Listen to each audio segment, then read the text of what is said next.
his keyboard. Call the January 28th, 2016 member meeting of the Boston Town Council to order. Please rise for the pledge of allegiance.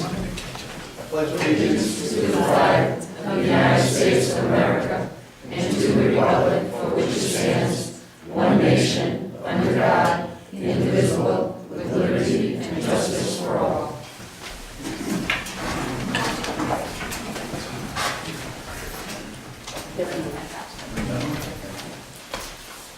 Announcements. I have a email from the Secretary of State's open meeting website indicating that this meeting was posted to their site January 26th, 5:16 p.m. So we are in compliance with the Open Meetings Act.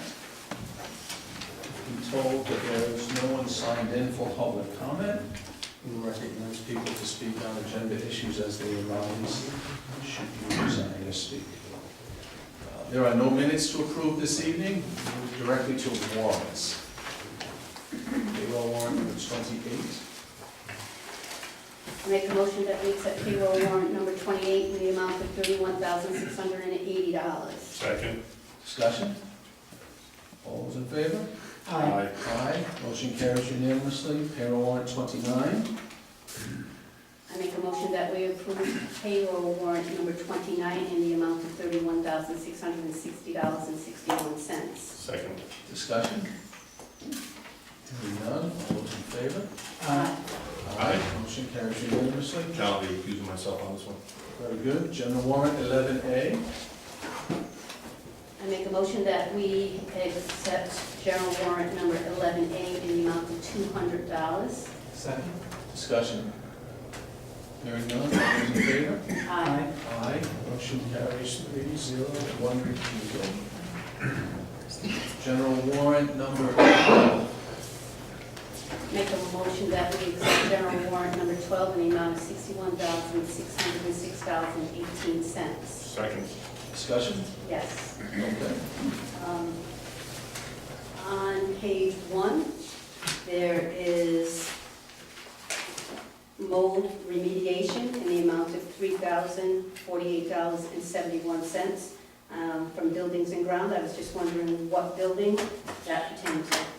Mr. Basement of the police station. Basement of the police station. Thank you. Further discussion? Hearing none. All those in favor? Aye. Aye.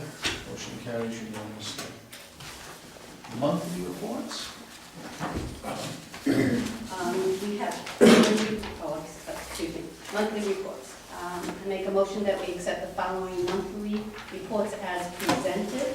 Building and Zoning Department, Department of Public Works, Finance Department, Human Services, Police Department, and Rhode Island Resource Recovery. Please note that the following were not presented: Planning Department and Tax Assessor. Yeah, I have a planning department report in my packet. I have one from November, Okay. and I believe the ones that we have here are from December. Okay, so we will approve the November report separately? Mhm. Okay. Second. Seconded. Discussion? Hearing none. All those in favor? Aye. Aye. Motion carries unanimously. Okay.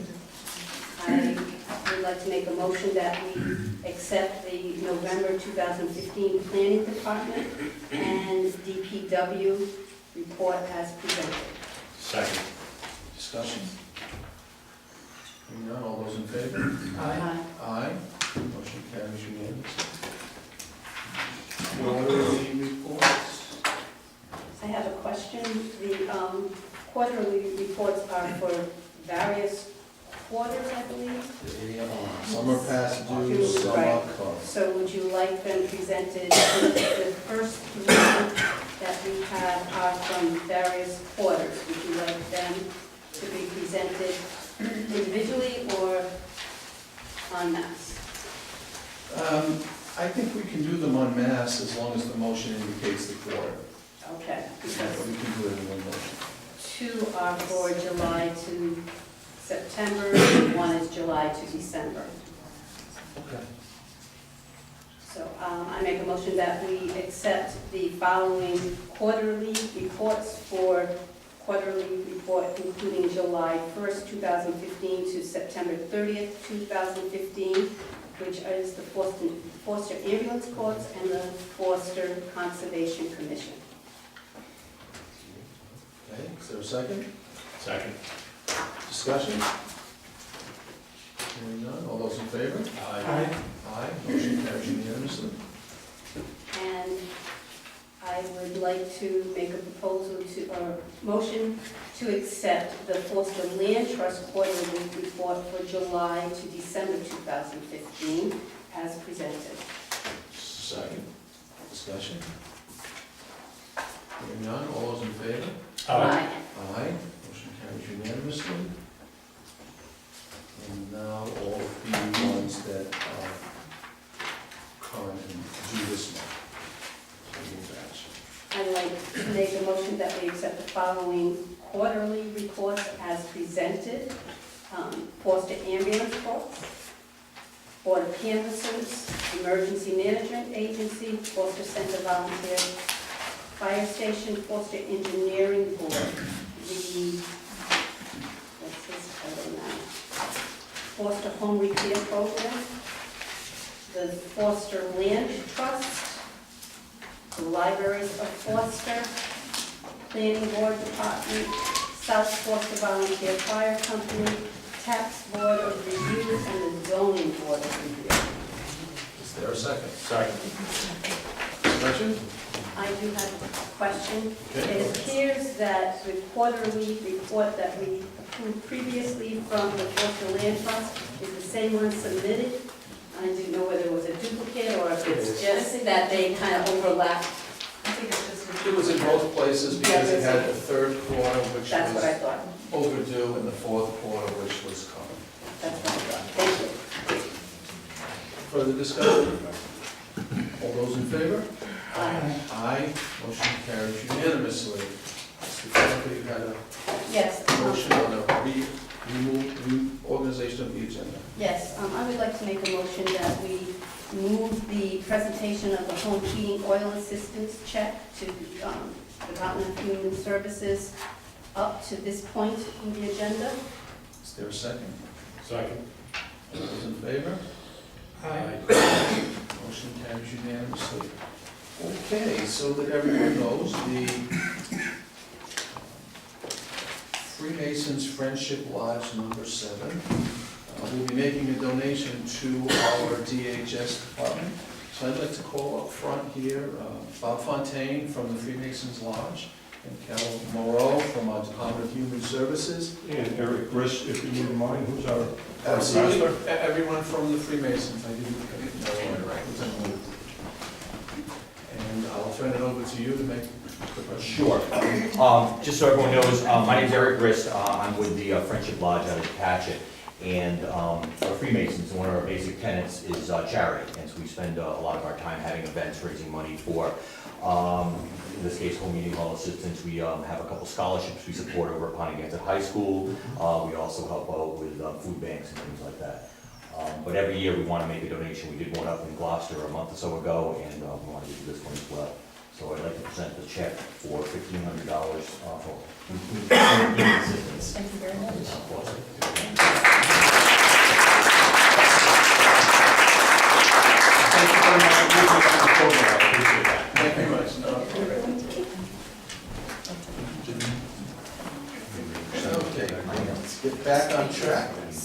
Our charter calls for once a year having a joint meeting with the town council and the Boston Regional School Committee. So I'm going to recognize Michael Barnes and the school committee. Do you need to call your meeting to? Yeah, may I call the meeting to order, please? Matt, this is a joint meeting of the school committee on the 28th of January. May I have a roll call, please? Mr. Savasio. Here. Ms. Joyce. Ms. Carroll. Ms. Sedgnes. Ms. Keeling. Here. Ms. Pezza. Here. Ms. Reichert. Mr. Steer. Yes. Ms. Swanson. Okay, everyone's here and the meeting may commence. Thank you. Okay. So is the superintendent, Dr. Barnes, going to do a presentation? I am. We're going to, as we traditionally do, we'll do it in two parts. I'm going to highlight some of the educational initiatives we are working on and plan to work on. We resourced through the budget. And then Bridget Outman, who's sitting to my left, is a new business manager for the Foster Boston Regional Schools. And she'll be running through some of the numbers and the specifics, so it'll be a bit of a joint presentation. As you know, we've been, for the last couple of years, we're staying really focused on the same journey. We really took a hard look several years back on what our mission was about preparing kids for college and careers. Then we stopped and said, so what are we doing for college? And yes, we have math and science and English and advanced placement classes and foreign language. But what are we really doing to push for careers? And we really had a long conversation about what we meant by careers. It's not just for kids who aren't going to college, but if you're going to college to be an engineer, that's about going for careers as well. So we really tried to say college and careers for everyone and build a set of what we call pathways, which is courses in a 3-year sequence that either lead to college credit or to industry certification. So because there were some changes to the regulations of the state of Rhode Island around career and technical education, you may remember most career and tech schools were like Cranston, Davies, the Met, and they were tuition students in. So there was a change that removed the 2-hour requirements. We looked at those regulations and said, we could put forward the programs we are doing to have them be approved for career and tech. That results in us being eligible to receive some additional state funds, makes us eligible for some grants, but more importantly, it's made us eligible to tuition students in. So we went through the process of building these programs, and they have to be in operation for at least 2 years before RIDE will approve them. And we had 4 programs that had been previously approved, and we have 2 more that are up for approval. So we've been resourcing each year with equipment. So the 6 programs that we now have, again, 2 are in operation, 4 are in operation as approved and tuitioning kids in, and 2 are up for approval this year, and we're in the final stages, so we fully anticipate we'll be tuitioning kids into 6. So that's an engineering program, that's a 3-year program, and then it has a 40-something student robotics club, computer science and information technology, biomedical sciences, agriculture and natural resources, materials and manufacturing, and I'll touch on that in one moment. And then lastly, music and the performing arts, which also has a music tech program. So for a lot of these programs, we've invested $100,000 plus in equipment. So last year in May, the Department of Education released funds called Prepare Rhode Island. We wrote a $250,000 grant that was resourced, and that's what's helping us fund a lot of our materials and manufacturing program. So we had, a couple of years ago, decided to phase out our auto program because we couldn't do a quality one, to be quite frank. We had 1 lift and 14 kids standing around 1 car. And we just didn't think we could really prepare kids for more than Jiffy Lube. So we ended up with this grant money. We ripped the lift out, we filled the pit, we poured in a new floor, we put in some glass doors, ran a whole bunch of wiring, and we've purchased now over $100,000 worth of CNC machines, so kids can actually scan a photograph and then a laser cutter or a plasma cutter or a mill will cut it out. So we're teaching kids the same type of manufacturing skills they need for some of the jobs that are available at Electric Boat and other places. We've also got a virtual welding system in there now, and our plan is to move forward and try, from the virtual, which is a training tool, to actual welding. We're also continuing to move forward on our blended learning, which is using technology, and our budget continues to support that. You'll hear us talk a little bit about the tuition money because we broke it out. This year we do have 19 students who are tuitioning into the school system. And we built our budget next year with 36 career and tech students tuitioning in.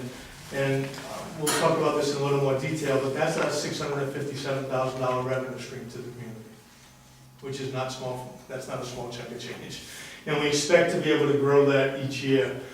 So we are aggressively trying to market in some other communities, and we do expect that will allow us to continue to invest in quality programs that benefit the students of Foster and Gloucester, but also we'll be using the resources from some other communities because it fills empty seats. So if we've got 16 kids in a class, we can take 4 more, and it really costs us no more to run that program.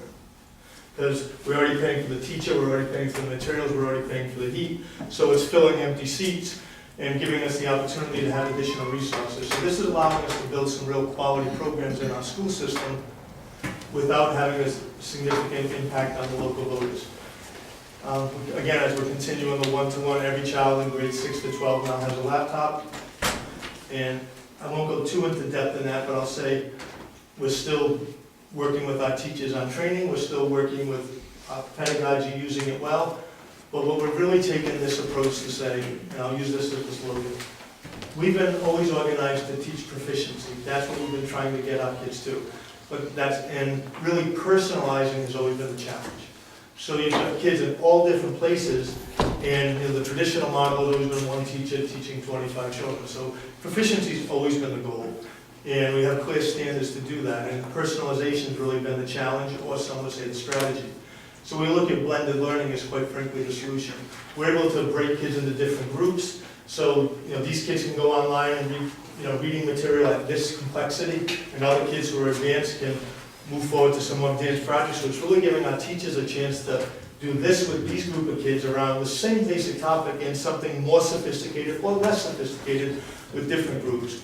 And we're still working through that. We've been investing in a lot of different technology, moving textbooks electronically versus just paper versions, because you can update them much more frequently. You buy a textbook, you might usually hold on to it for 10 years, and information changes. And so those are some of the things we've been working on.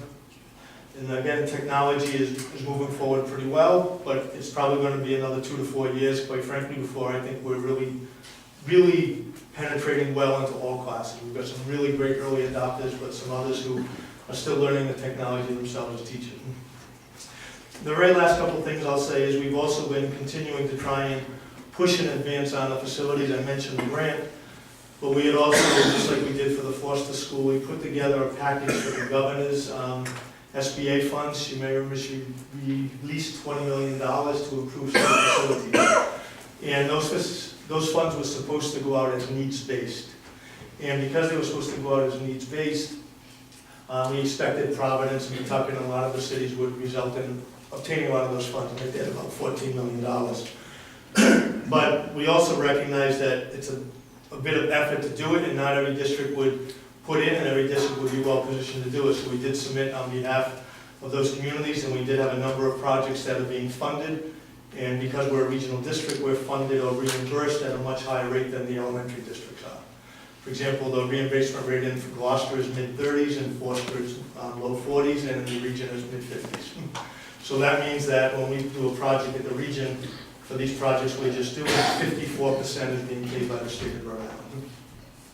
To quantify that for you, that why it ends up being, quite frankly, a fairly good deal for the two communities, 54% is being paid by the state. I'll round and call it 55 to keep the math simple. That means that 45% is being paid by the two communities. Because there's a 2-to-1 split, that means of that 45%, 30% is being paid by Gloucester and 15% is being paid by Foster. So when we do a capital project on the regional schools or on the regional grounds, the athletic fields, etc., about 15% is paid by Foster and the other 85% is paid by Gloucester and the state. And the same thing is true for Gloucester. 30% is paid by Gloucester and the other 70% is paid by the state and Foster.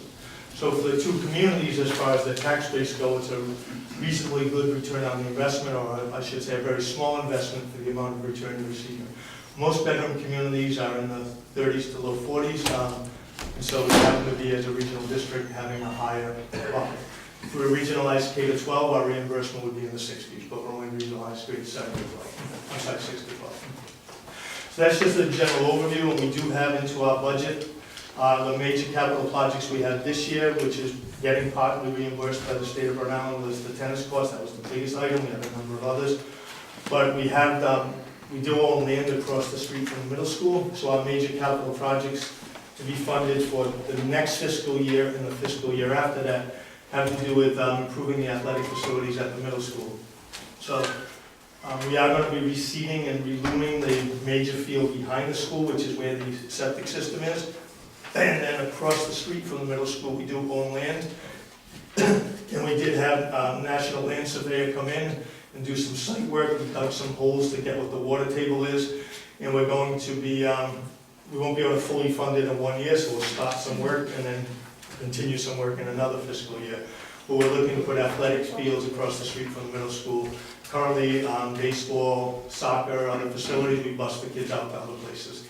So we bus the kids to different Little League fields in Gloucester, or we send the kids up to the high school to play.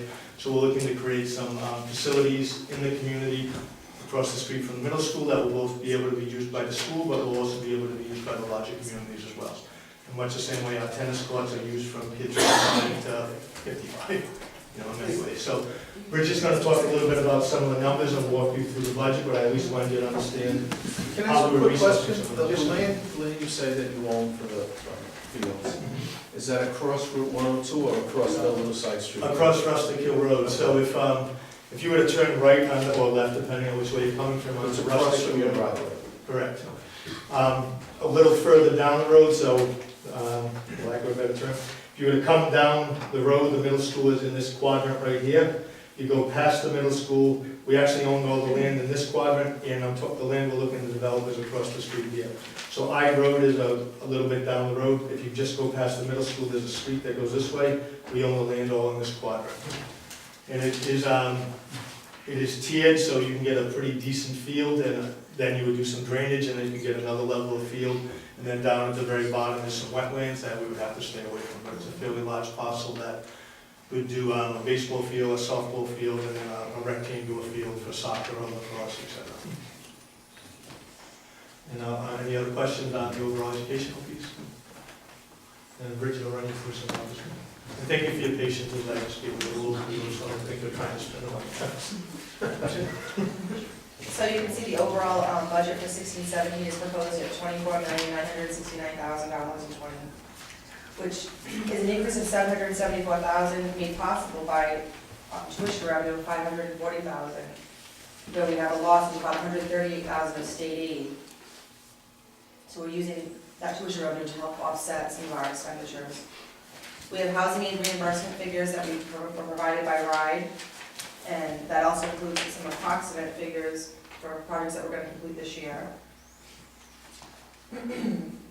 We have an approximate reimbursement co-share of $173,000, and we're going to keep the fund balance for general fund at about $117,000, which is the same as the prior year, and the debt service is in line with the amortization schedule that has been previously voted on and used for the remaining years.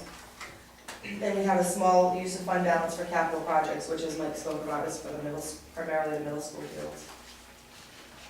The overall spending is 3.2% across all the funds, including special revenue, debt service, and capital improvements, which includes a reduction of 5.2% of capital improvement spending. We've increased the educational programs of about 4.86%, as well as the salaries has an increase. Salaries about 3.55%, which is $130,000 of that is just in step increases that are contractually based.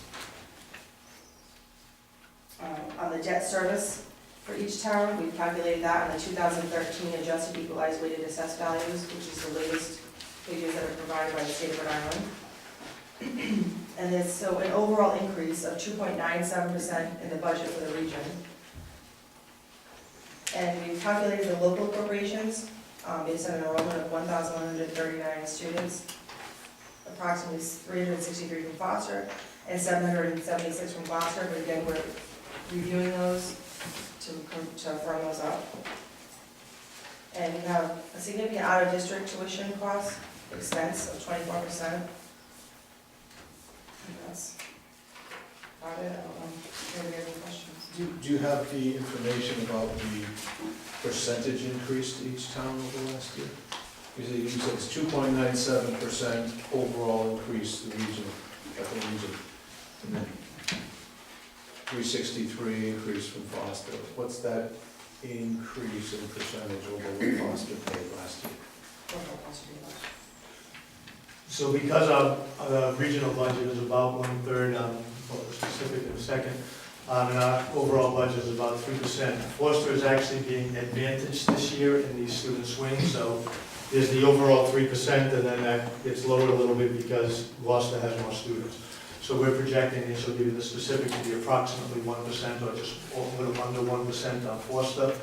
And I'll let Gloucester ask Gloucester's question for their side, but for Foster. That happens year to year. Right. Yeah. It's about a $59,000 adjustment, a proration adjustment between the two towns. And that's based on, we've gone through the tax rolls and looked at, each student.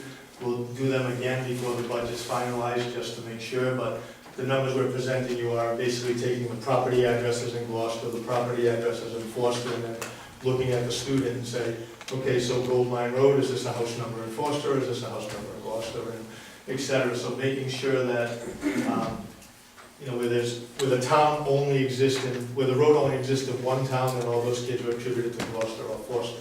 But when the road exists in two towns, we went through house numbers to make sure that we've got the proper student matched with the proper town, because there are some roads that exist in two communities. So the numbers we shared with you, just one second, the numbers we shared with you also include so it's the number of students who are enrolled in Pontiac High School, but also we included the students who are out of district.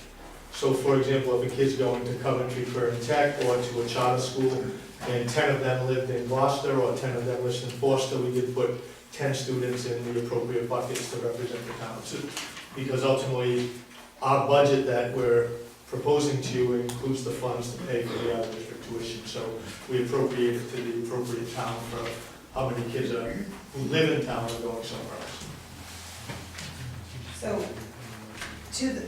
based on the total revenues for Foster, it's a less than 1% increase to your total budget.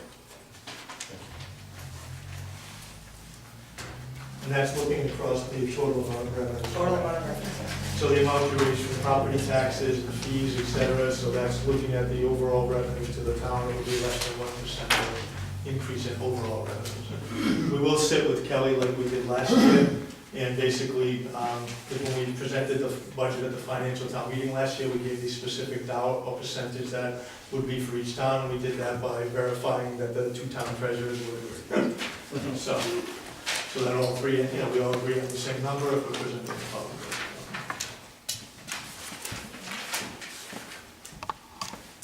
Anything else? Yeah, may I say just a moment, I'm gonna add, the people in these two communities should be very proud of their schools. When the middle school was built, I gave a little speech and I said, hopefully the education, who will bring the education up to the quality of the schools we just built. Last year you had your first kid ever go to MIT. This year you had a kid early acceptance to Princeton. And that, you know, applications are all not accepted yet. The uptick in the quality of acceptances from your students is directly a result of the new programs that are being presented. We've always had kids go to Brown and URI, but it's much more important that we send our kids all over the country to different educational opportunities. So the money that was spent was well spent, and you should be proud of what's being produced. Thank you. One quick question. Go ahead. So you had a large increase of out-of-district costs of 24%. Do you see that continuing to grow, or as our school gets better and we provide more quality?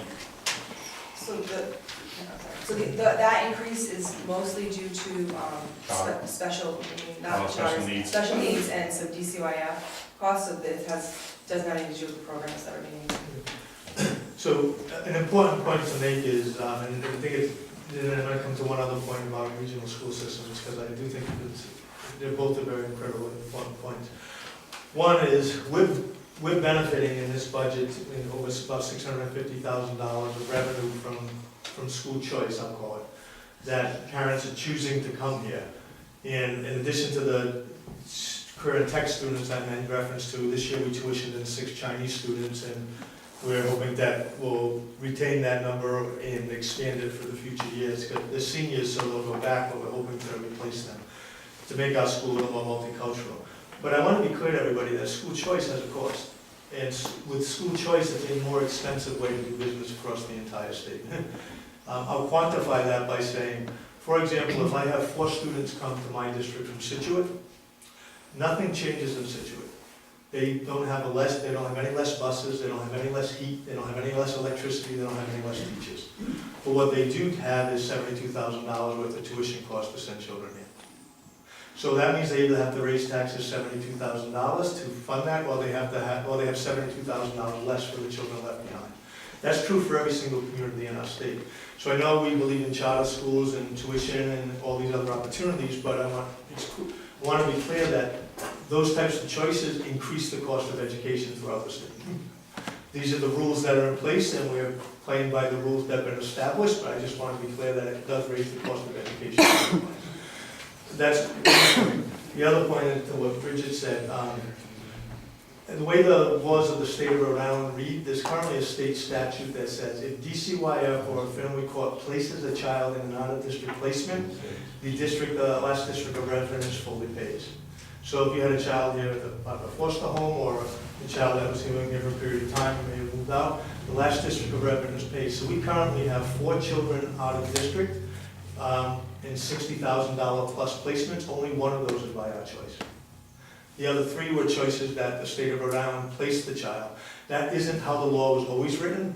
Years ago, though, that was funded in the state budget, and at some point they passed a law and moved those costs out to the communities. So I just share that with you. That's a change that happened, but we now bear the brunt of that versus the state. And that's not true across the entire country. There are states who bear that through their version of DCYF. The other point I'd like to make is if you look on the second page of the budget, because I want to do a public service announcement, so to speak, as a follow-up to the email I sent out last week. If you look on what we're calling page 14 in the budget, you'll notice that we have a $138,217 decline in state aid, or 2.82%. So since the funding formula was passed, because we are a regional school district, we have been losing state aid over the time. Regional school districts, when they were formed years ago, had about approximately an 8% bonus. That was one of the incentives for regionalizing. When they redid the funding formula 5 years ago, that regionalization bonus went away, and that's one of the reasons that we're losing state aid every year.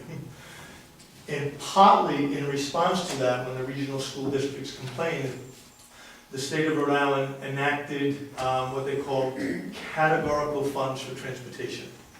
So what they said is the state of Rhode Island would cover the cost of transporting people to private schools, like non-public, but they would also split the cost equally with regional school systems of transporting the kids within the community. So in-state statute is a law that says they'll transport out-of-district students, but they'll also share the cost equally with Foster, Gloucester, Charahoe, Bristol, Warren, and Exeter, West Greenwich. Now, just like they were phasing in the funding formula over years, they were phasing in that payment. Last year, they underfunded that payment, they level funded it at the legislature, and it's looking to be that it's not going to be fully funded again this year. So we have worked with the 4 regional superintendents and the conversations with the school committee. We're going to be holding a joint meeting down at the State House on February 8th at 6:30 p.m. We'd encourage you all to attend.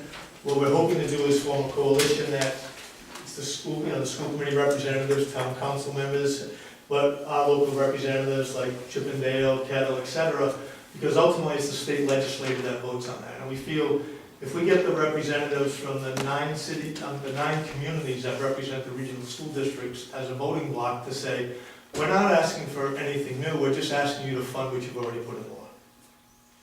That's really the position we're trying to take. And according to the analysis that Barry Ritchie did, that's about a $750,000 difference projected for next year across the 4 communities. So he wrote to the Department of Education and sought figures. Department of Education responded back with what they expected us to budget versus what the original phase-in plan was. And that money doesn't directly benefit the regional school district. It does in the other 3 communities, but it does directly benefit Foster as now at the elementary district, and it does directly benefit Gloucester at the elementary district, because both communities fund the busing through the elementary school systems. So if we're able to be successful in advocating for the funding of the shared cost of transporting within regional school districts, that would directly benefit the town of Foster's budget, because that's where the budget is carried through the Catholic Isaac Kane Elementary School. The cost of transportation is carried there, and it's carried in Gloucester on the school side as well.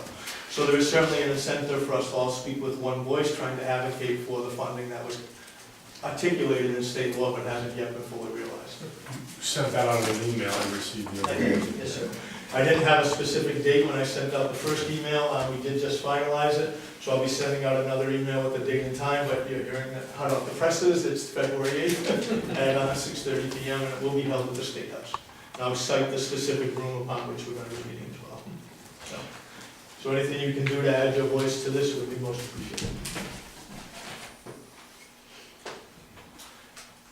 Anything else? Questions from the council?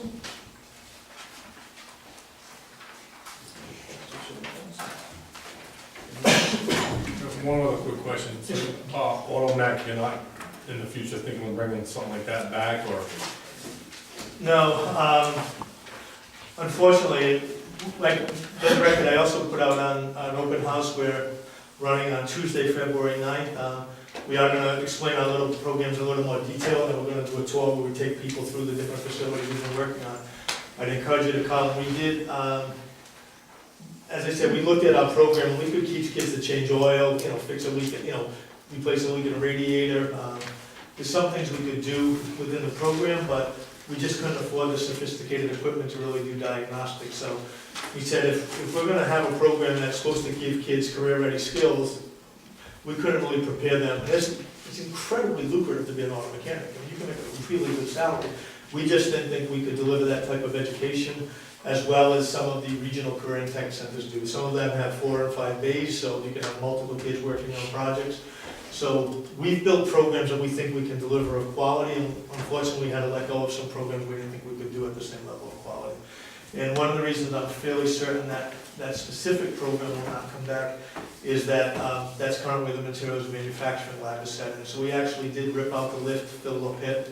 We had it tested to make sure there was no leaking from all the oil that we've been collecting over the years. And then we did bore a new floor in that facility. So we'd have to almost start from scratch if we were to go that route. And the $250,000 grant that we received from the state of Rhode Island helping funding some of those facility repairs and purchasing equipment. So. Okay, any further questions? Okay. We need to adjourn the meeting? Yeah, may I have a motion to adjourn our meeting? So moved. May I have a second? Second. All those in favor? Aye. Thank you. Thank you all for your time. Very much. Okay, the school committee meeting has been adjourned, the town council meeting still continues. We have first item, only item on the old business, estimate for repair of the police station barn. Actually, I believe, Mr. Rogers, this is from the individual you contacted.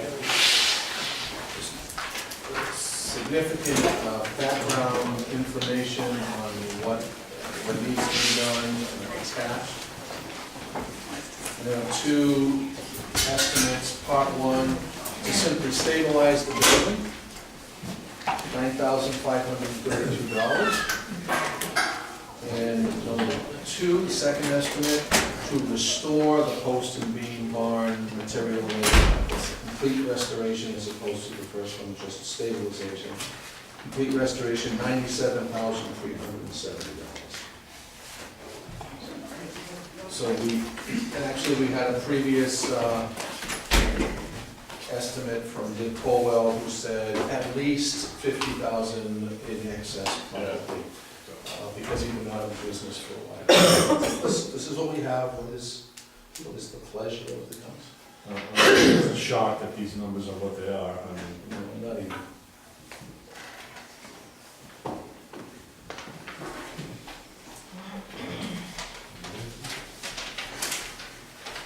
Do we have any funds set aside? I know we reallocated something, We don't have that much. well, obviously not the 100, but the, I don't think we have the 9,000 either. We had set aside 10, correct? Yes, that's about it. 12, was it? But then we moved some of that over to another To the project. cleaning of the police station. So what do we have remaining? 10, 9. It's all rolled in, not less than $10,000, not enough to do anything. so then to the extent that we want to pursue either of these options, it seems to make sense to consider when we're going through all capital projects in the upcoming budget meetings. We can do that. Planning board has already heard the capital budgets. I attended that meeting. Priorities. It was Yeah, I don't think, interesting. Not that we could, the get a council new could bond add, for- the council could add. Somebody call HGTV and try to get them all here Yeah, and do put a it on TV television. show. Who do we have? I could hit it with a Even if you wanted to add it to the capital project fund, you should know that if you implement the recommendation that I believe they're going to go forward with, you have maybe $230 or so $1,000 in that fund.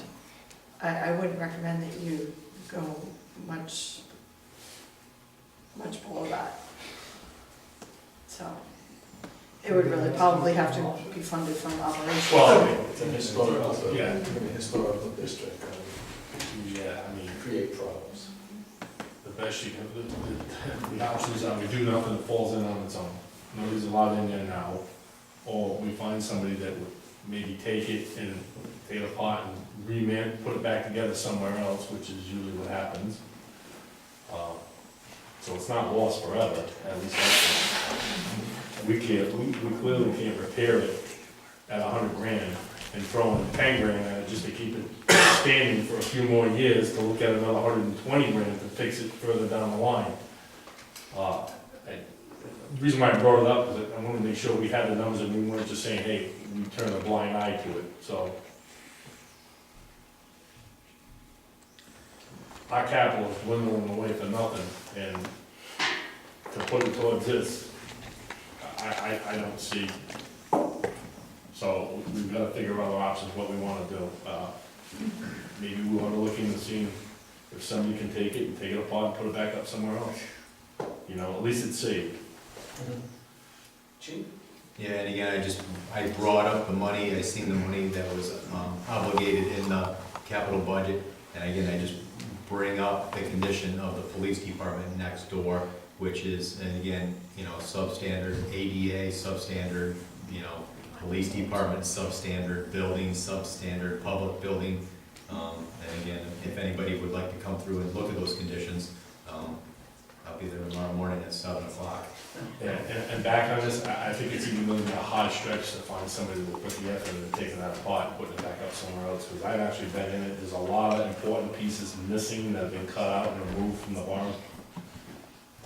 But, There are people who do Yeah. like historic renovations who might take it apart for the Right. materials. yeah, but there's not much in there, it's not really, I don't know if you've been in there, there's really not much to that barn. Well, and I believe there was a ton of termite damage as well, right? So by the time they get done picking out what's worth saving, it's not gonna be much. So, it doesn't seem we're going to take any specific action this year. We can talk about it during the budget, we can see if people come forward, if they're interested in it. And just keep it in the back of our mind. And at this point, it's unusable, correct? You've got it locked, so nobody can go in there, because it's basically been condemned, correct? Yeah, the building inspector made it, and I don't know what exact his action was, but he declared it unsafe. And he didn't condemn it saying it needs to be torn down, but he said, no one can go in it, no one should be in it, you can clean it out and test this until it's done. And so then that's my question, it says that you're responsible for cleaning out what's in the building, how do you clean it out if it's not safe? It's all cleaned out, it's pretty much cleaned out, there's nothing really in it. Okay, I want to read what's right here. There's very little in there that needs to be Is it? removed. Okay. And they would have to coordinate with Red. Question. Yes. As far as our insurance policy goes, because I spent a lot of time listening to the trust today, local trust people, do we have any special riders on our policy? For example, just suppose a storm came this winter and collapsed that in. Well, If then you need they- the riders to collect, they'd have to put something back. They would. Do we need a special rider, or is that included, that type of building? I would think that if it was damaged by a storm, they would fix it. So if it completely caves in? I don't know about that. I don't know if it caves in because after it's been, I don't know if it They have caves to at in. least put a If it's shelter. an act of God or something, Right. possibly. Are they gonna say that they're not covered by an act of God? No, they wouldn't. No, Well- being historic is gonna be some issue. They Right, would probably replace it, but they wouldn't necessarily replace it with a historic. right. They would have to rebuild the shell of some sort. Are there any historic preservation grants that could be looked into for it? There are, but they usually don't give them to municipalities, they give them to nonprofit agencies. And they usually have to own the building to get them. Can we get them together? Could we sell it to someone? Can we sell it to them and they can decide? Well, that's what I was Or saying. give it to someone if they want? Well, that's what I was saying, and have them salvage what they can and put it somewhere else. Okay, so, But I mean, if so I have to stop, because I'm on the board of directors of the Preservation Society. Why don't we ask I them? cannot Why don't engage, you go to them and ask them what help they could give I us? cannot engage in a conversation Right, so I think somebody. on will transfer of contact- ownership of this to Preservation Society. Okay, I think we should talk to Preservation, see if they can come up with any ideas in the meantime, and maybe through there. Is it Mr. Johnson, Ed? And Belleville. Mr. Ed Robinson is the president. My father's driveway, you want me to contact him and, Feel free. all right, I'll talk to him and see what direction we can go with. Okay, I can't. I will have to recuse myself if that is Yep. the state. Okay. No action this evening, Mr. Robinson. New business, presentation home heating audit is done. Resolution against tolls. Mr. Rogers, you asked this to be on the agenda. Yeah. And we have a draft, actually, there's in our packet, a resolution that was passed by the town of Narragansett. There's actually a lot of towns right now that are in the process of passing this. resolution. An article from the Providence Journal, and then a draft resolution that Jane put together for our consideration based upon the Narragansett resolution. Now, it's my understanding from the news that a new version of the governor's proposal was presented to the legislature today at 4 o'clock. So I don't know if these numbers and these things will be correct anymore, but since you asked to be. Yeah, I will I mean- speak to it. I got a few other towns that had asked, they sent it to us and, I asked to have it put on because as it stands, I'm certainly not for it, and I'm standing with Narragansett and the other towns that are moving forward. And it's gonna be a moving target, because this is gonna change, numbers are gonna change, but as it stands, right now, I asked to have this put forward, so it's a pleasure of the council. We can read it and vote on it, and Do you want to read it? do I will. All right, resolution of Forest Town Council, subject to opposing the governor's proposed truck toll gantries to be placed throughout the state of Rhode Island. Whereas the governor's proposal will add additional financial burdens to the families by increasing the already high cost of goods and services in Rhode Island. And whereas the governor's proposal will likely be viewed nationwide as yet another Rhode Island anti-business, anti-consumer tax. And whereas the governor's proposal ignores other alternatives and stands substantially more fiscally sound pay-as-you-go proposals. And whereas the governor's proposal increases our state's already high bonded debt by at least another $1.1 billion.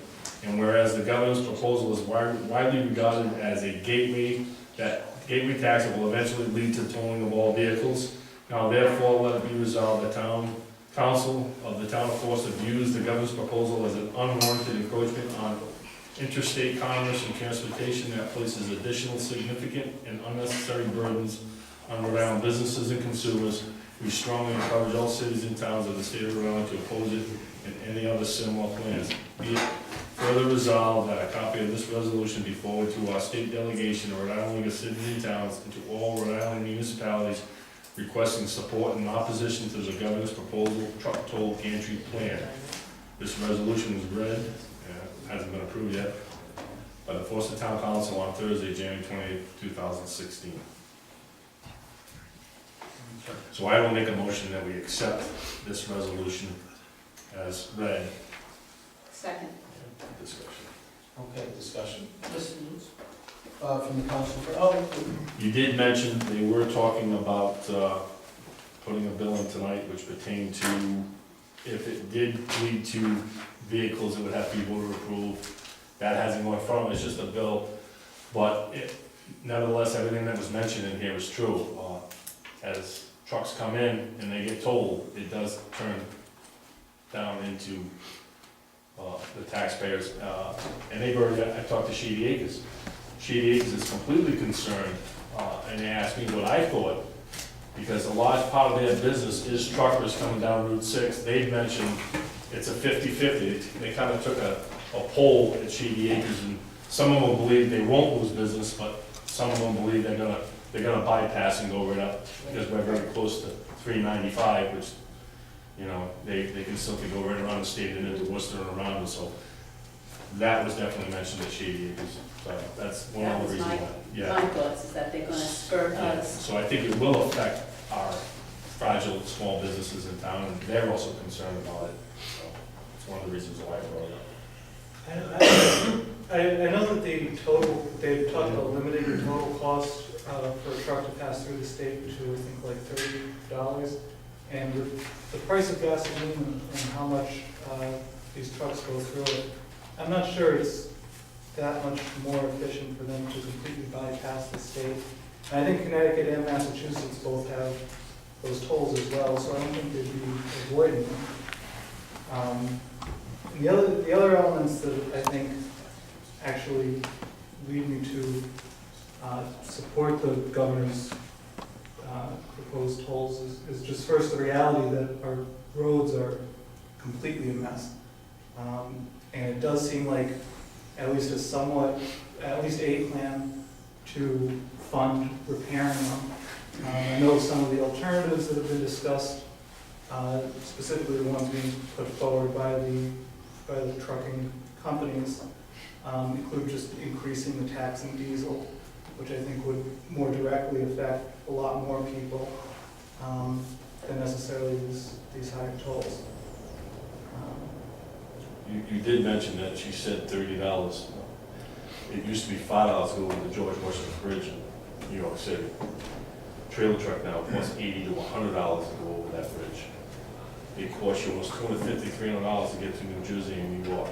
This opens the door, they may be saying $30, that's minimal, but I guarantee you, it's gonna be way more than that. And I think that's definitely realistic. The other thing though, the concern that this will eventually lead to a tolling of cars, I don't think that that's necessarily a realistic concern, because the infrastructure that they're talking about putting in place doesn't include toll booths or anything that could be easily adapted to vehicles. And like you mentioned, the bill that they're talking about now requires state. Well, there's also a constitutional discussion on it too that hasn't been challenged. I think there's something out there where you can't specifically pinpoint truckers and not tax anybody else. I think that's been thrown on the table too, on a legal standpoint. And I'm looking at you. Yeah, well, yes, but there's equal argument against that, because the trucks, the large trucks, there's data that's saying that's what part of what's ruining the roads over, they use the roads. Oh, they definitely do. Well, But it's an unnecessary evil too. I mean, we can deliver your products to Stop and Shop on a Volkswagen, you'll pay a lot more for it. And the other thing that I've noted was where they were talking about spending most of the money is on Route 6 and the 610 connector, which I think does disproportionate, if not directly, but does at least somewhat more directly benefit us than a town like Narragansett or Little Compton or something. Basically, a town that's not on Route 6. I just think we tax per mile more than almost any other state in the nation. It costs us more to put our roads in than almost any other state in the nation. We're on the high end of taxing to repair our roads, and now we're going even a step further. The money's there, and I believe they can find it, they just don't have the courage to sit down and do it. And that's another reason why I'm against the tolls, because they won't cut anywhere else. Their answer always, and time again, is we'll just put a tax in. So. And no, we get more federal money than I think any other state for our roads as well. And they're not being fixed. Mr. Steele, did you say that because of 610, we're gonna benefit? You think they're gonna come down to Foster and fix Route 6 on Foster? No, Stop but the Situate 610 and turn around plowing? But the improvements to the 610 connector, I think, have a somewhat more direct benefit to Foster than Okay. to. All right, I thought they would come this way.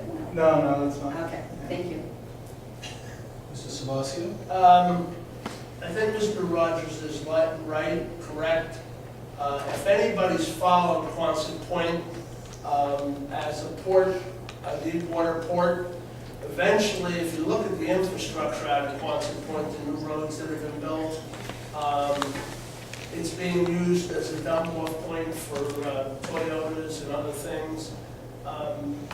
That could change if those trucks are gonna pay it, one, to go get and come out.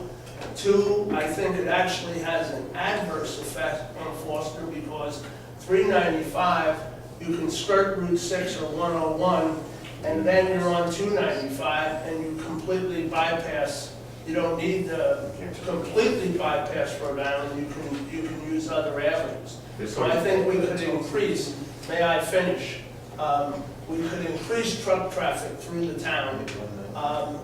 And if there's ever gonna be a rebirth of manufacturing, it is gonna be at Quonset Point, and a truck tax, any tax that started, there will be an increase in tax at some point. I don't care if it goes from 30 to 100. Eventually, this state, let me finish because I'm skipping around. Quonset Point, if there's ever gonna be a rebirth of manufacturing in this state, it's gonna be at Quonset Point, and this is a hindrance to that rebirth, okay? So 30 will grow to 40, and will grow to 50, and will grow to 100, and eventually, okay, somebody will say, just like all the other businesses that have left New England because of high costs, it will have an adverse effect on businesses. So I understand we're broke as a state, but the one thing we refuse to do, both as a state and as a town specifically, we have new people running for this seat that's open. And everybody's talking about cutting and being fiscally responsible. You were cut. The water board cut you a ton. Anybody on the council should be looking for new revenues. And that comes in the space here as warehousing, which numerous warehouses have tried to locate in Foster and were turned down. So we have the opportunity to, or we should be looking for the opportunities to increase revenue. And when I was on the planning board, we were willing to go out to a specialty real estate firm that tried to get people to locate in a specific town and took a piece of the taxes for X amount of years. That was turned down. So this council, not specifically, but council after council in this community and the planning board for the last 20 or 30 years have done us a disservice to this community. So if you can't build, drifting. I am drifting, if you can't build a barn, right, if you can't build a barn for $10,000 or $20,000 because you don't have any capital money, you don't have any money because you don't have any revenue, all right? And this will hurt your ability to get revenue. But maybe I'm wrong, maybe the increased truck traffic, people will put warehouses in. There's two sides to everything, thank you. Well, I just have a couple of issues with it. My parents retired to South Carolina, and I visit them every so often. And I notice they build roads down there slowly. They don't borrow any money to do big public works projects. If they have enough money today to clear the path for the road, they clear the path for the road, and then they let it sit. And then next year, they'll pave it. And then the year after that, they'll put the guardrails in, and they don't borrow any money. And it seems like the state of Rhode Island is just eager to borrow all kinds of money, everything, another $1.1 billion. So whereas I might not be opposed to this entirely, I certainly don't support the state borrowing all kinds of money when they're already in a difficult position, and then paying interest on it. And Friday's Journal article goes into that, what we'll be paying back, $1.5 billion to set up these gantries. 600 million of that is interest and. It's interest, yeah. I'm also a little conflicted about taxing trucks that are already registered in the state of Rhode Island. Because if you are car or your truck is registered in the state of Rhode Island, you're already paying taxes to support the roads and the infrastructure. And maybe it should be a tax out of state trucking, I don't know, maybe, but you can't. That's where you go. That's like England, you're But like, you can't, but what I'm saying is, people that are local are already paying taxes Well- for roads, and this would make them pay more. And my third reservation is, I'll say it on camera, I don't trust the state to keep doing it. If they say they're never gonna tax cars, I don't believe it. 5 years down the road, they have $1.6 billion in debt, and they don't have enough income flowing in through the tolls, they're gonna throw their hands up and say, potentially, we don't have the choice. We have to raise the money to pay this debt. So for those reasons, although I'm not totally opposed to the entire thing, I'm opposed to it as conceived. I'd like to add one more thing too, because you had mentioned it's the trucks that do the damage. You can register a pickup truck and it's $60 a year, $50 a year. One of my trucks is $1,400. 18. $1,800 a year to register my truck. And you wanna know why it's $1,800? They calculate the weight. Anything over 55,000, it goes up tremendously. My other truck is $800 a year, and that's a very small truck. So $1,800 a year, the truckers are already paying exorbitant amounts for the damage that they're so-called doing.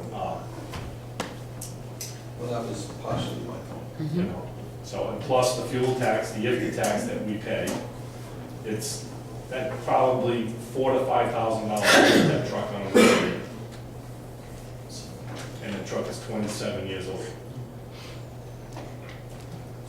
I mean, I think, you know, my sticking point is still that I think that our roads are in desperate need of some major repairs, and I haven't seen an alternative. Well, I agree, and what I'm gonna think is, we've given them enough money, and they haven't put it where they're supposed to, so I don't trust them to do this and put it where it should be put. It's the $600 million just to pay the interest in the bond of the entries. It's, And I think today's bill, not that it's substantially less, but I think they said 2/3, the reduced bill would reduce the interest payments by 2/3. They're gonna reduce the bond amount, they said. It's like 300 million or something, to which is still a do lot. less roads. So I think they're getting more in federal aid. Still, I mean, we can beat this up over, all right. Mr. Bay actually wants to stand up. Maybe the state should not go after all the people that have the car registered not in the state, but living in the state and working here in the state, and have it in Maine, New Hampshire, and Washington for some obscure reason. I have people I work with, 365 days, said number plates from all over America. You have relatives there, this isn't it? It's ridiculous. They might have come a lot of money together too.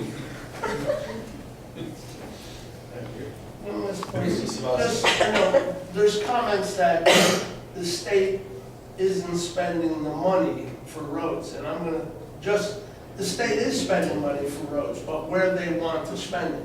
And I'm gonna point out to you again, go and look at the infrastructure at Quonset Point. I have no idea what those roads, those bridges, those overpasses, they go no place, okay? And yet, we turned down a Deepwater port, we turned down an airport, and we turned down a rail station within Quonset Point, but the infrastructure is all there. And that's where your federal money has been going, that should be fixing Route 6. So, John, not that I totally disagree with you, but Gordon is right. There's plenty of money going into roads, it's just not going into our roads. He makes a good point. I don't know for the life of me why they did Route 165 from Exeter all the way down to Beach Pond. How many people who travel that compared to, there are citizens on Route 6 that are putting up Somebody does. Pothole Alley when you hit over Route 6. Don't you have to pay $5 a day to pocket for each? No, this is Beach Pond, 165 going through It's not Exeter. open to the public, right? Yeah, they shut that down, usually the school. We want to keep swimming Okay, any further discussion? We need to make any amendments to this based upon the governor's alternate proposal? No, because I'm not familiar with it. Yeah. I'm not even- No. Just putting it up. I'm ready to vote as it was proposed. Okay, all those in favor of adopting this resolution signify by saying aye. Aye. Aye, opposed? No? Motion carries 3-1. Okay, moving on. Renewal or rebid of the refuse removal contract. The treasurer, Billy Russ, is going to just quickly fill us in on this. I started the preparation for the budget, and in my review, I realized that the contract is up June 30th. It's a large portion, it's over $200,000, so I wanted some sort of action to So be decided, you to look for a determine if motion we to can. put it out to bid. We've already. You can go out to bid, but there is a option to extend that contract 1 year. And I know that when Jill looked into going out to bid, I think what happened is the state stepped in and said they wanted to write the RFP for him, and add a bunch of items which would preclude certain groups of people from bidding on it because they want to make it just so. So you can pretty much assure yourself that it will go up significantly. So we're only delaying the inevitable For 1 year. 1 year, all right. But so you know, Yeah. in this 1 year. Gives us time to. You were just presented with a school budget that Yeah. increased our budget by about $150,000 if you take out the student population change. You know of Providence Water for $175,000, we have a capital problem, and nobody wants to go up more than we have to, so So the if for discussion. 1 year you have that option, but either way, whatever you do, I want you to decide something. I'll make a So- motion that we extend the contract for 1 year as allowed. Second? Discussion? So Enter at this into point, negotiations at to this extend. point, we don't know the cost. There needs to be rewording of. Oh, Right, it needs to be reworded. Because we don't know. Negotiation, to enter negotiations so that we can acquire a price. I move Withdraw the motion. And then come back and give you the price and say, okay, now are you happy with that? Go into negotiations with extending the contract. Yes, yes. That. Second. Okay. So that will take place, and we get a number, the number will come back to the council. Council, if the council approves, it will vote on that number to extend it at a future date. Discussion? Hearing none, all those in favor? Aye. Motion carries unanimously. Hazard mitigation grant application request, Mr. Bay. You have the letter from the roof. Yes, we have again, last year we didn't have enough time, we had only two weeks time to do the application. This year we have to the end of February. It's the same, 75% from the state and 25% for the town of Forster. The 25% is not actually money, it's working hours. Every hour a person is working counts towards the $5,000. And I had a look at the last hazard mitigation plan, this was 8 people on there. 8 people, and I went as a volunteer, I get $20 an hour for the counted in. So we have 8 people, are $20 an hour. And we have 3 years' time, if we get the grant, to renew our hazard mitigation plan.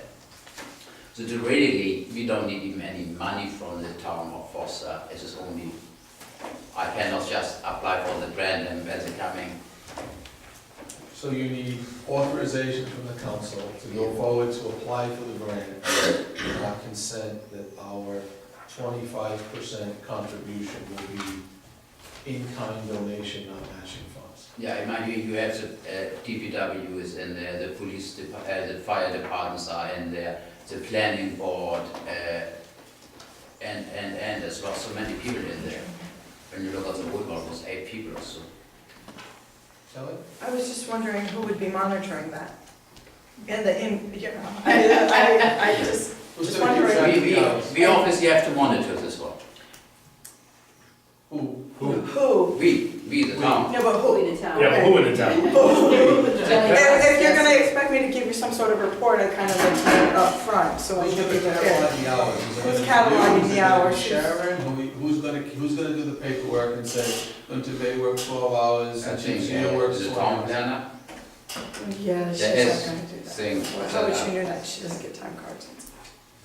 And I understand that you're saying that the town, we would be we would be forming in-kind contributions based on our hourly rate.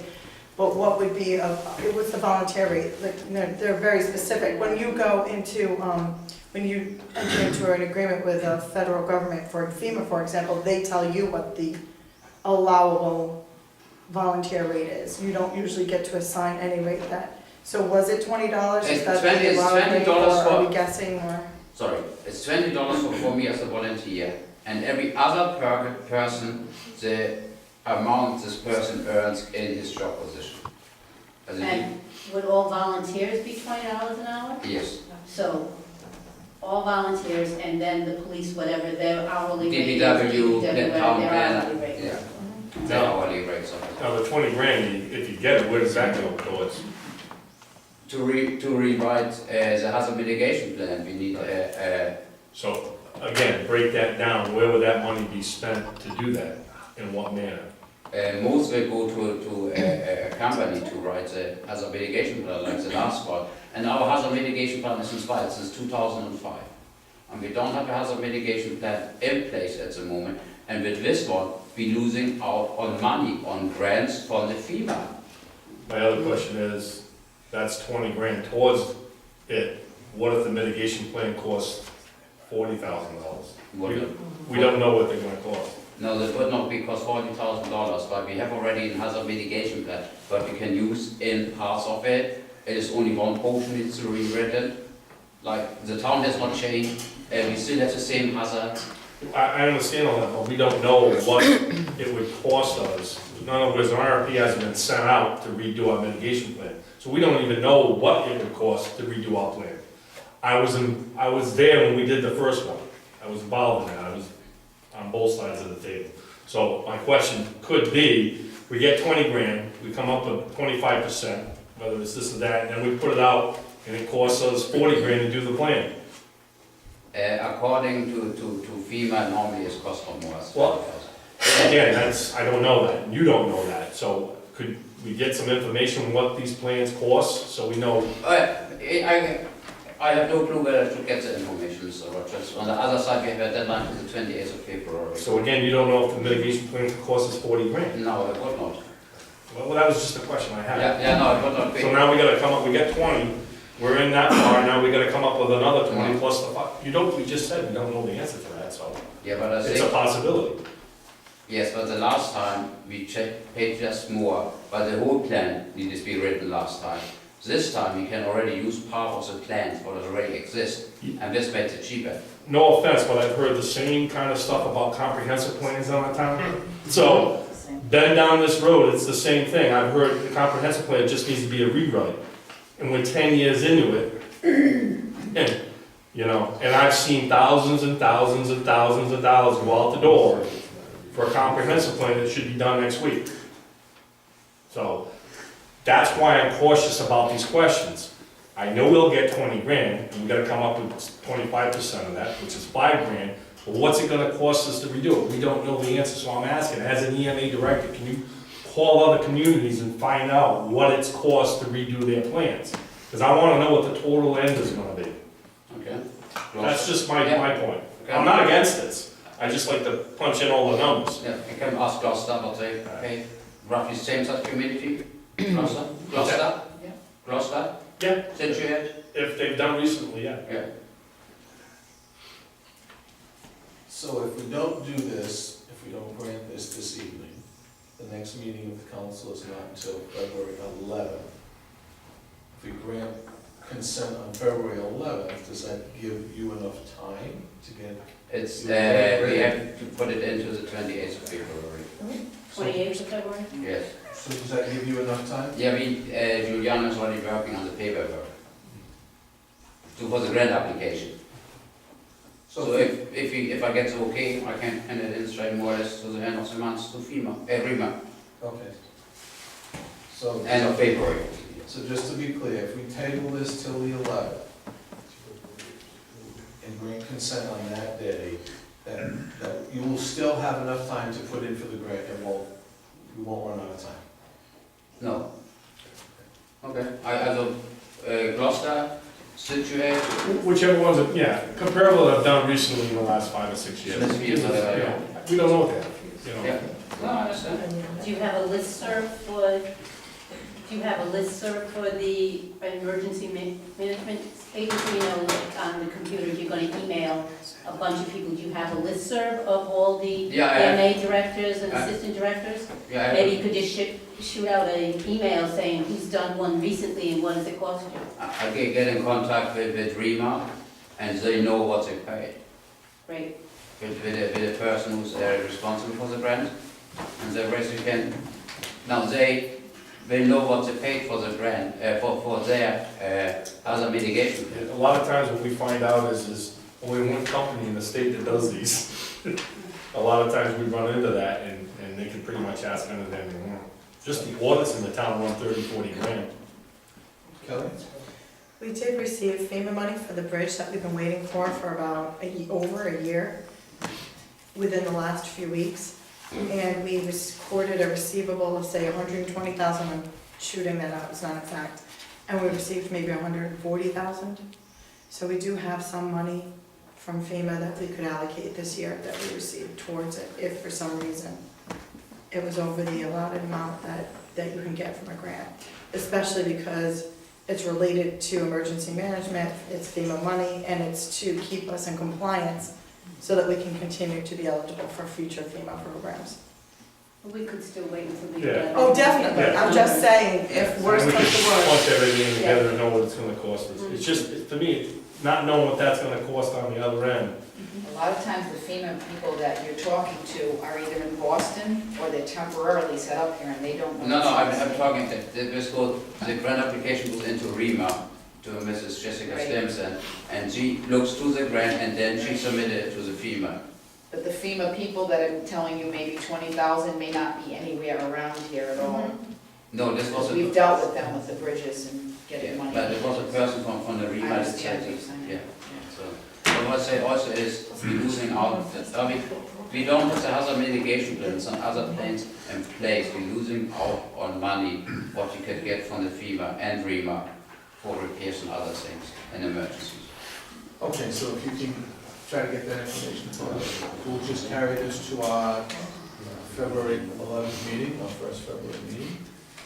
We will continue our conversation at that point. Okay, we have another grant proposal request, Swamp Meadow Community Theater grant proposal, use of town land. We have Marion Flynn from Swamp Meadow Community Theater. She talked to us about this, and we have a letter.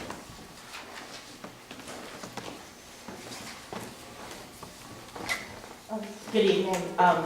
Basically, it came to our attention a few months ago that the Rhode Island Foundation, it's their centennial anniversary this year, 100th anniversary, and they are starting a new program this year in 2016 that they want to award as many communities as possible, hopefully each town and community city in Rhode Island, with an amount of money anywhere from $5,000 up to $15,000 that would be used for some sort of a community public outdoor type space, park beautification, arts in the community, that sort of thing. And I wrote a letter to you all saying that we were interested in applying for the town to have some sort of a space, maybe a platform or bandstand type place, that anyone in the town, Foster has a lot of artistic people out here, musicians, actors, artists, that they could use as for those sorts of activities. And I was advised by Mr. Lewis on the council, perhaps maybe in the vicinity where the new athletic park is going in, because that land is already being ground into anyways. And it wouldn't cost the town anything, the town would just have to make the donation of the space. And it would be for everyone, not just Swamp Meadow to use, but, you know, students, anyone in the community to have this kind of thing, maybe even incorporate it to the athletic field, have athletic exhibitions, karate demonstrations, you know, the pep bands for the football teams, that kind of thing on there. I don't know, you know, definitely if you do approve for us to apply, you know, we'll definitely get one. Or, you know, how, you know, if you definitely will, get the high end amount of 15 grand, or if it will be low end, or not. But, it was our hope that, we could get town approval just to apply for it and see what would happen, and if we did get it, then if that would be a good idea, something the town could benefit from for everyone.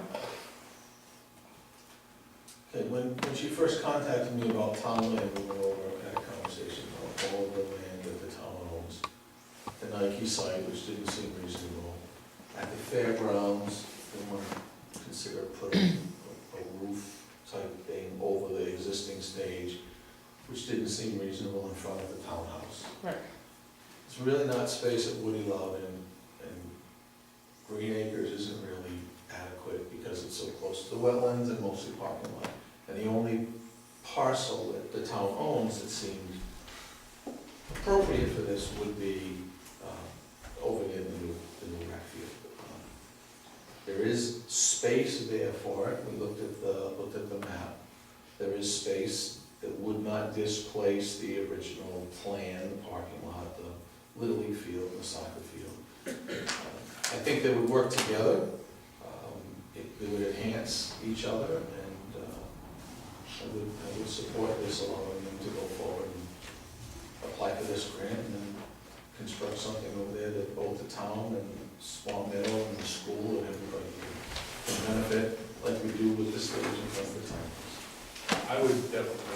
I would definitely support this also, but I would not want to lock it in, because number one, it could be 15 or 20 years before we develop. Right now, we've got a bulldozer that opened up a space through there. Right. It could be 15 or 20 years before that whole project is a vision. And I remember, I think if you're talking about a space now, when you're talking about the bottom of the hill where the ball fields were, when that was presented to the taxpayer. That's drainage. Yeah, but there was the one area by the parking, they were talking about putting dugouts up.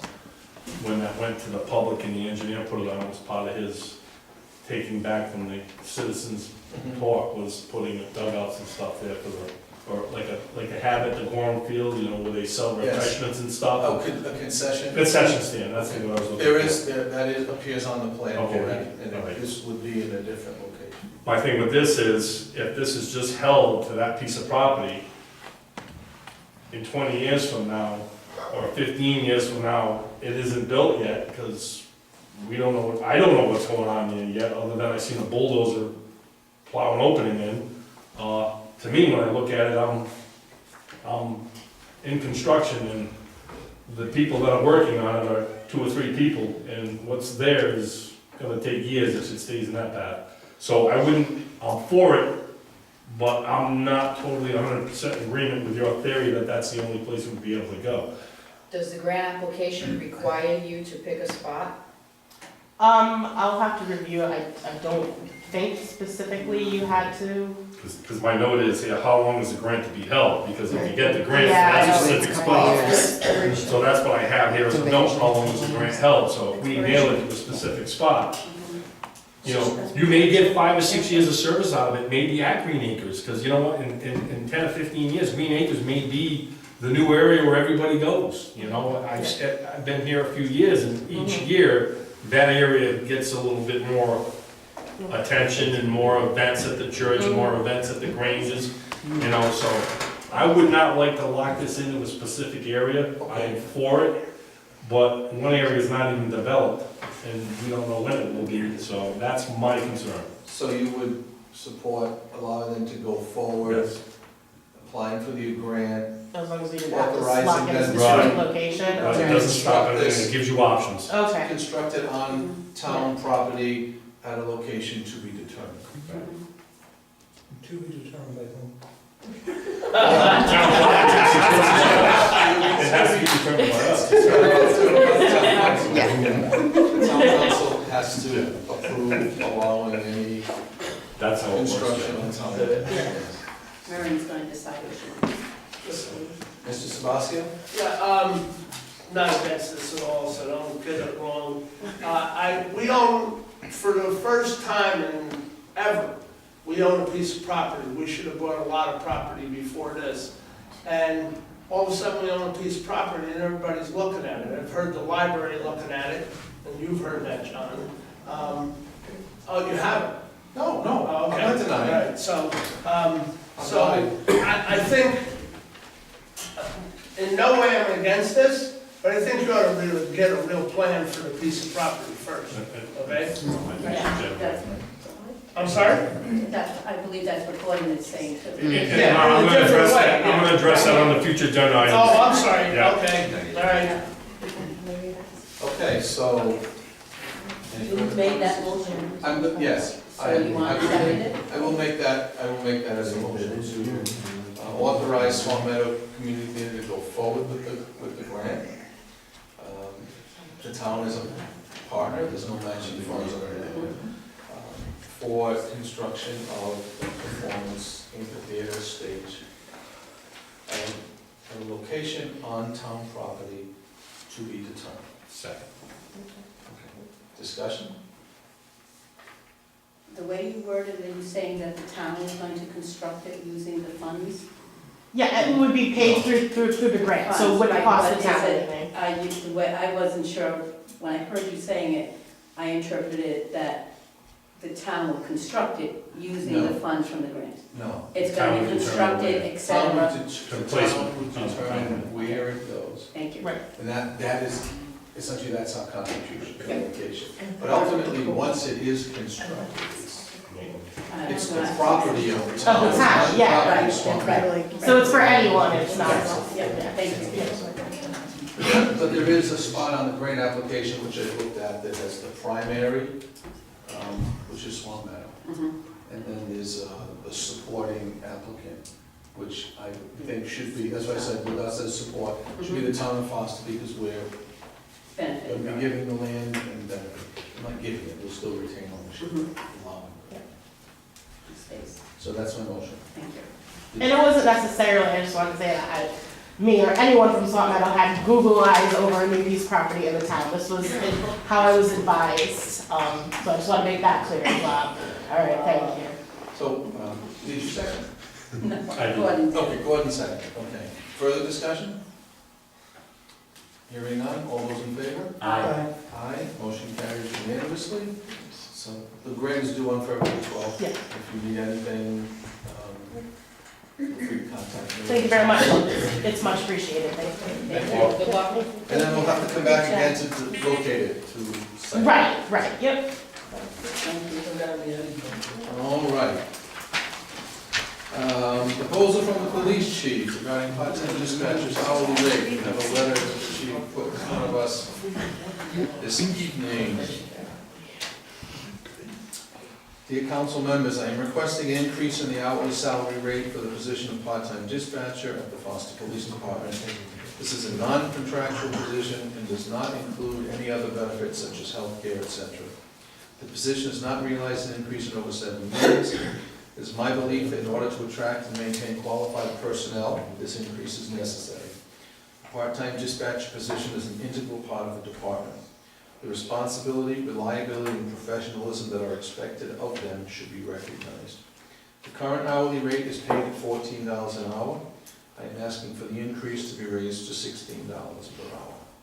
I am available for any further questions you may have. Respectfully, Chief Williams. I'll make a motion so we can move forward. I make a motion we accept the police chief's recommendation to increase the salary for the part-time dispatchers as requested from $14 to $16 per hour. Is there a second? Second. Okay, multiple seconds. Discussion? Yeah, this is, I look at this much like the same way we do with the part-time plow drivers. If we don't have enough part-time plow drivers, we're forcing the department, every employees over to continue the job, which they're getting paid extra time and a half. So this, in a way, it looks like it costs more, but in reality, many times he would have to force over a dispatcher to cover when he doesn't have a part-timer. They're paying a lot more money on an hourly rate. So in reality, in the long run, it actually saves money because they're getting $16 an hour instead of time and a half forcing the dispatcher over. Discussion? That was a motion and a second. Any further discussion? When would it become effective? And do we have the funding? Chief Seal?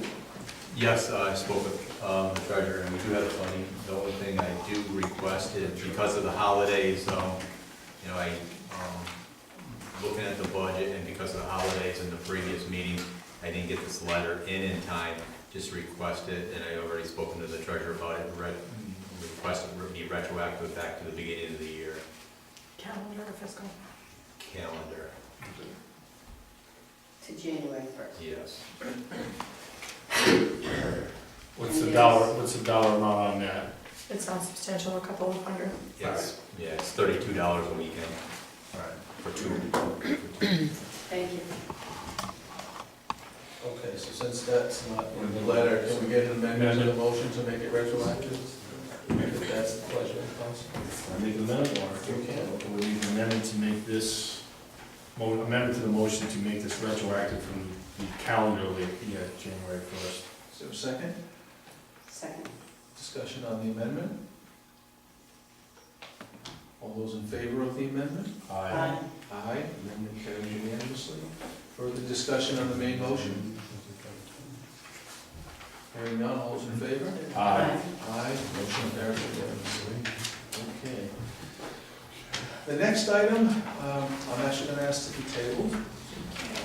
Just to let everyone know, we have in front of us a proclamation recognizing Carolyn Kuchula as a member of our Board of Canvassers who has served on the Town of Foster's Board of Canvassers for in excess of 50 years. It's been on a long time, and I believe that's the longest sitting position in the state, in the Board of Canvassers. So we put together a proclamation at the request of the chair of the Board of Canvassers to recognize her. And she contacted us, Mrs. Coutula contacted us today and said she couldn't be here this evening, and she would like us to table it until a future date when she can be here to accept it in person. Need a motion to do it? Let's do that. All right, make a motion, we table a proclamation recognizing Carolyn Coutula's service to the town of Gloucester. Is there a second? Second. Discussion? All those in favor? Aye. Aye. Aye. So let's move that down to future agenda items, and she'll notify us when she can come. Last item on the new business, Rhode Island Department of Transportation has a contract that they want us to sign as a prerequisite to receiving federal funds pursuant to 23 CFR 200.9B7. You are required to have a Title VI non-discrimination update report that describes your Title VI goals and accomplishments. Also, pursuant to 23 CFR 20.5P and 23 CFR 200.9A1 and 2, as a subrecipient of Federal Highway Agency funds, you are required to submit an executed copy of the enclosed Title VI assurances. For your reference, the applicable Title VI regulations are attached. This is due by February 1st, back to RIDOT. It's a contract, so I don't sign the contract without approval of council. Solicitor has reviewed it. Do you have any comments? I do. First, I will tell you overall that this is not new. I spent some time today, we had the League of Cities and Towns annual meeting, talking about bonding, and the same exact thing is happening with SEC regulations that I did 25 years ago, and with this today. What they're doing is enforcing. So this was always here. This has been here since 1976. It was reenacted in 84, was reenacted in 86. It is not new. They are now enforcing. So they're warning you up front over and over again. Your signature here does nothing new for our requirements. Kelly knows and I know, for example, the bridges. When we have contractors come in and do the bridges, They've got minority and disadvantaged business enterprises, they have to deal with certified payrolls, they have to deal with that, with the EEOC regulations. We do not discriminate, race, color, creed, yada, yada, same thing. They have thrown in, though, recently, the ADA, Americans with Disabilities Act, and those type of things. They added that as a protected class. The significance there is, and we saw this with the charter committee's work recently, you can no longer say if someone is disabled or becomes disabled that they don't qualify for position or doing anything. You have to deal with it and offer accommodations, etc. So there's nothing new that we haven't done. It's just that they're warning you that, you know, we're coming and it's extending out now. Before it was, if you'll notice, it says the department. That's DOT. It's state assurance. But now they want you on the hook too, as a city and town, that you will at least attempt. You have to make a good faith effort, and if there's a mistake, you get at least 90 days to correct it. But you have to make an attempt to have all your contracts that you put out to bid, which we do almost all the time, and contain those clauses. And I will go through them with whoever's doing them now. We used to have the planner do them, we do them sometimes, the RFPs, to make sure we have all the appropriate clauses that we need. They actually give you language here they want you to use. And the other thing that's interesting, because we touched on it tonight, where's all the federal money that goes into DOT? Well, you're looking at it because there's 2 or 3 new jobs in this. There's 3 new jobs. You now have an Office of Civil Rights Compliance within the DOT. And they have a specialist that does compliance, and there's a secretary, and there's 1 more. So just like the Attorney General created a new unit for open meetings that hired 3 or 4 new people, the DOT now has a civil rights office. And there's your highway funds. There's 3 more positions in the DOT. I make a motion that we accept the subrecipient Title VI assurance and non-discrimination provisions presented in front of us tonight. Is there a second? Second. Discussion? Hearing none, all those in favor? Aye. Aye. I'll sign this copy, Jamie, because I don't know. At least it's signed. This doesn't look like an original, but do you have a signed copy? Well, if they're keeping the original, but I got an original, so. All right, that's the end of our agenda. Is there any other future agenda items not listed here? The primary tool is, I'd like to put on the playground for discussion, since there's been work started up there. I've been getting a lot of phone calls. Okay. So I'm kind of in the dark on how to answer. So we need to get it out and open, discuss what we're doing, discuss where we're going, what are our long-term goals. So I can answer questions. It's kind of hard when I get questions thrown at me and I can't answer them. I don't like doing that. Okay, there is a plan, and it's gone through planning board and DEM, so I'll make sure that's here for everyone. May I add, by way of information only, because it's not an agenda item yet, but I will give it to anybody who asks. Today, I also found in the cities and towns meeting, 2 representatives of DEM whose cards I collected and I spoke to them. They have a new initiative they announced. Ready? Opportunities and responsibilities for outdoor recreation facility acquisition, development, and rehabilitation. So perhaps we would want to talk to them. So I'll leave them information. Okay, so the existing items on future agenda as they stand: rec field discussion, proclamation for Carolyn Petula, hazard mitigation grant. Is there anything else? And I'll get back to you after talking to the Preservation Society on The president. police station. And what about the renewal bid for the Renewal. refuse contract. contract Okay, and the hazard mitigation grant I've got that listed already. and Carolyn Petula? Okay, that listed Okay. already. Okay, charter review. Charter review. That's already on. Police station update, policy of use of town grounds, charter review commission, collective bargaining, there's a number of other things already listed. Okay, I do have something to present to the council in executive session, so I need a motion to go into executive session.